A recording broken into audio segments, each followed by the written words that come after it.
Votre santé, l'innovation au cœur des hôpitaux lyonnais avec Fournival Altesse, fabricant de brosses à cheveux françaises.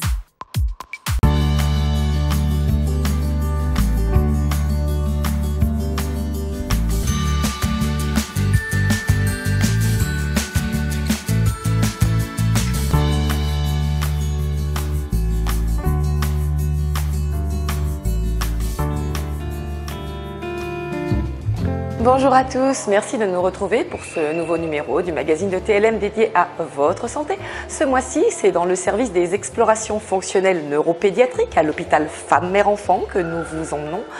En 2015, ce service s'est particulièrement agrandi pour devenir un des principaux en France et la prise en charge de l'épilepsie, ou plus exactement des épilepsies, y est particulièrement à la pointe.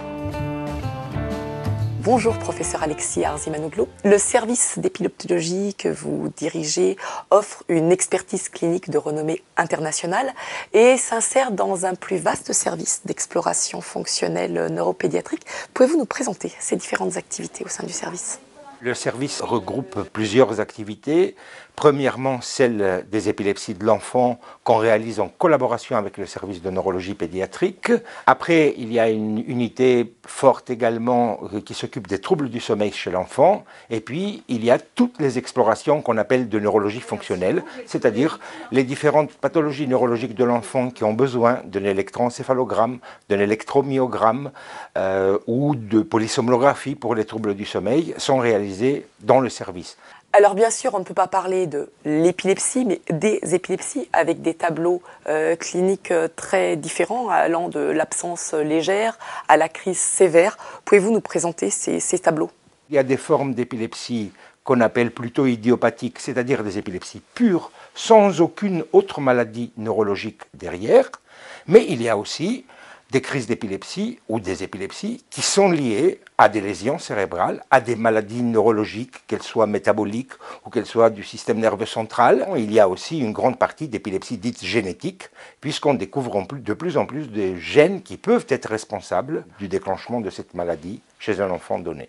Combien d'enfants ou adolescents avec épilepsie vont-ils être reçus chaque année ? Quels sont les traitements que l'on va pouvoir leur proposer ? Le nombre de consultations est de l'ordre de 1500 ou parfois même 2000 chaque année. Le traitement le plus classique en épilepsie, bien évidemment, sont les traitements antiépileptiques. En général, on dit qu'une fois 1 ou 2 ou 3 médicaments correctement choisis, si on n'a pas un contrôle complet des crises d'épilepsie, on rentre dans ce qu'on appelle une épilepsie résistante au traitement ou pharmacorésistante.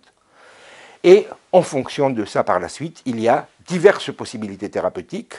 Certaines sont palliatives, par exemple la pose d'un stimulateur du nerf vague. D'autres sont plus sur un fond de maladie métabolique, comme la mise en place d'un régime cétogène. Et puis bien évidemment, pour une grande partie de ce qu'on appelle des épilepsies focales, il y a le traitement chirurgical. Une force du service est d'avoir ce dialogue permanent entre diagnostic et thérapeutique qui sont les deux jambes de la prise en charge. C'est aussi la force du réseau européen EpiCare dont vous êtes le coordinateur. Pourquoi ces deux piliers sont indissociables et quel est le rôle de ce réseau européen ? La première raison de la constitution de ce réseau est qu'aujourd'hui, il est juste impensable, avec la complexité de ces pathologies, d'imaginer soit les diagnostics, soit la découverte des futurs traitements par une seule équipe sur un seul endroit ou même sur un seul pays. Donc la collaboration européenne, là, elle est fondamentale pour qu'on puisse avancer et utiliser au mieux aussi bien les outils qu'on a aujourd'hui que ceux qu'on souhaiterait découvrir pour le futur. Une petite proportion de patients va être éligible à la chirurgie de l'épilepsie et le bilan pré-chirurgical est une étape fondamentale. Alors bonjour docteur Karine Ostrovsky-Kost. Quels vont être les patients éligibles à la neurochirurgie de l'épilepsie et finalement quels sont les critères indispensables pour déterminer une intervention lourde au niveau du cerveau ? Beaucoup de patients qui ont des crises, qui résistent aux médicaments vont être des candidats à cette chirurgie. Le but du bilan préchirurgical est de savoir est-ce que chez ces patients, chez ces enfants, il y a une zone qui est limitée dans le cerveau et qui est responsable des crises. Et est-ce que cette zone, on peut la réséquer chirurgicalement, l'enlever sans créer de nouveaux problèmes, de nouvelles séquelles, qu'elles soient motrices, langagières, cognitives. Et le but de notre bilan préchirurgical, ça va vraiment être de trouver cette zone, de la délimiter et de savoir si on peut l'enlever. On comprend bien que la décision d'opérer ou non va être une balance entre les bénéfices attendus et les risques encourus. En quoi va consister cette chirurgie de l'épilepsie? Donc la chirurgie de l'épilepsie va consister à réséquer ce que l'on appelle la zone épileptogène, c'est-à-dire c'est une zone du cerveau que l'on a délimitée par notre bilan et qui est responsable des crises. Et si on enlève cette zone, on espère guérir ce patient.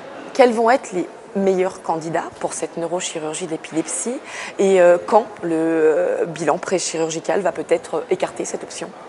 En pratique, je crois qu'on ne peut pas dire qu'il y ait de meilleurs candidats. Je crois que tous les patients avec une épilepsie focale qui résiste aux médicaments doivent être candidats à faire ce bilan. Et après, on voit si on peut aller plus loin ou non. Ce parcours est quand même semé d'obstacles. Il y a des contre-indications qui peuvent être posées au fur et à mesure du bilan et c'est parfois très difficile à entendre pour les familles chez qui c'était l'option vraiment de sauvetage pour ces patients qui avaient cette épilepsie si grave. Les explorations fonctionnelles telles que l'électroencéphalographie, la polysomnographie, dans le cadre plus spécifiquement de troubles du sommeil, l'électromyographie ou encore la mesure de potentiel évoqué permettent d'affiner le diagnostic de différents troubles du système nerveux tels que l'épilepsie. Parallèlement, la recherche de troubles cognitifs est indispensable. Alors bonjour Faustine Ilski-Lecoanet. En quoi consistent les tests neuropsychologiques chez les enfants atteints d'épilepsie et à quel moment doivent-ils intervenir dans la prise en charge?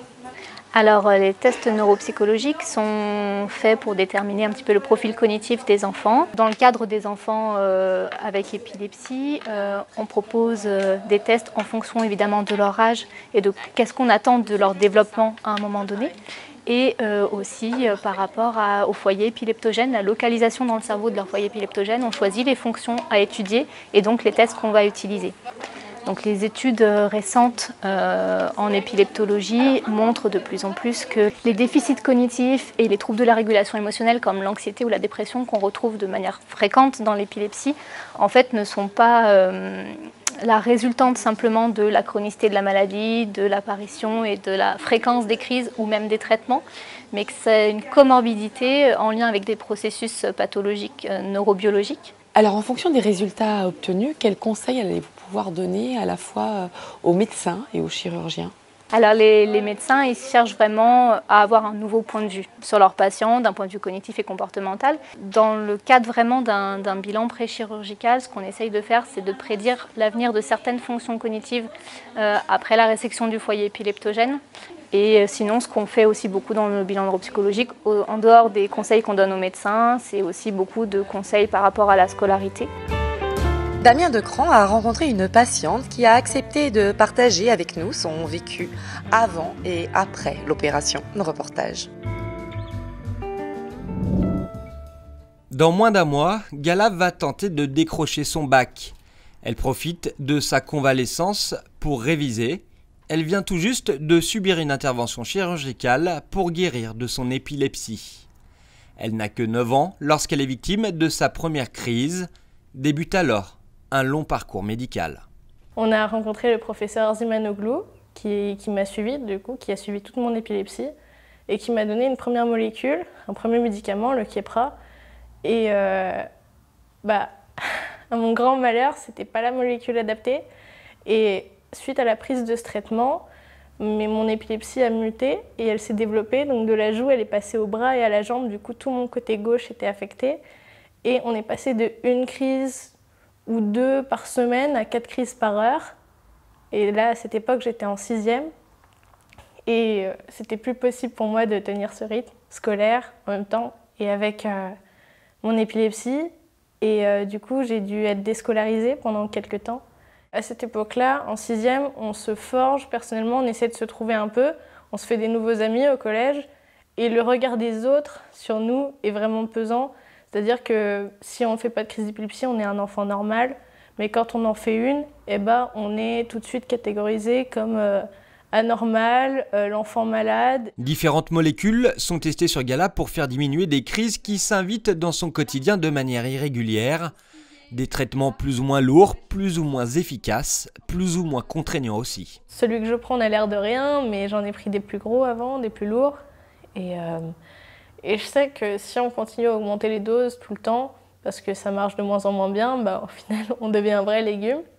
J'en ai fait les frais. Ça pouvait être des grosses migraines, ça pouvait être un ralentissement, même moteur. Je suis plus lente que si j'en avais pas. Dans ces conditions, Gala se voit interdire la pratique de certaines activités sportives. La perspective de passer un jour le permis de conduire est exclue et son parcours scolaire est affecté. La décision est prise alors de subir une intervention chirurgicale, une opération réussie avec 70% de chances de guérison. Sachant que là, depuis mon opération jusqu'à maintenant, j'ai toujours pas fait de crise, même pas une. Je sais pas, peut-être que je retrouve un tout petit peu espoir là-dedans. Enfin, si j'étais guérie, imaginons, je pense que je serais très contente parce que ce serait plein de portes qui pourraient s'offrir à moi. Et justement, en fait, lever les blocages les uns après les autres, c'est quelque chose que j'aimerais beaucoup faire. Et puis voilà, après des études, etc. Enfin, tout ce qui concerne les personnes, les adolescents normaux. Quelles sont les stratégies d'avenir pour la prise en charge des épilepsies de l'enfant et de l'adolescent? Alors, la prise en charge des épilepsies de l'enfant évolue en réalité tous les jours ces dernières années. On doit aussi avancer dans ce qu'on appelle les thérapies ciblées. C'est-à-dire, plus le diagnostic est précis, plus on va pouvoir identifier des traitements qui ne sont plus simplement des traitements anti-crise comme les antiépileptiques, mais des traitements qui traitent la cause de la maladie épileptique. Et pour ça, bien évidemment, on a besoin d'une recherche, et d'une recherche encore une fois au niveau européen, si ce n'est au niveau international, pour avancer dans tous ces domaines. Comment les personnes qui nous regardent pourraient aujourd'hui contribuer à vos avancées? Je pense que le besoin le plus important des équipes médicales ou de recherche de pointe, comme celles aux Hospices civils de Lyon, ont surtout besoin de temps médical et de moyens pour qu'ils puissent avancer dans la recherche.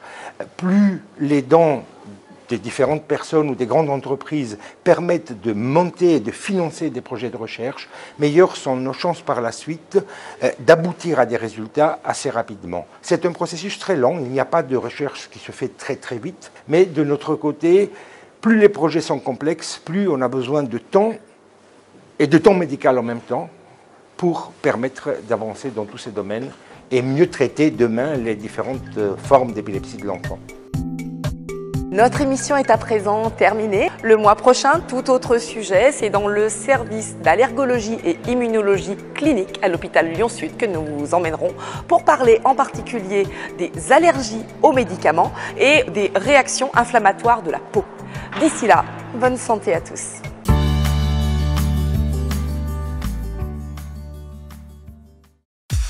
Votre santé, l'innovation au cœur des hôpitaux lyonnais avec Fournival Altesse, fabricant de brosses à cheveux françaises.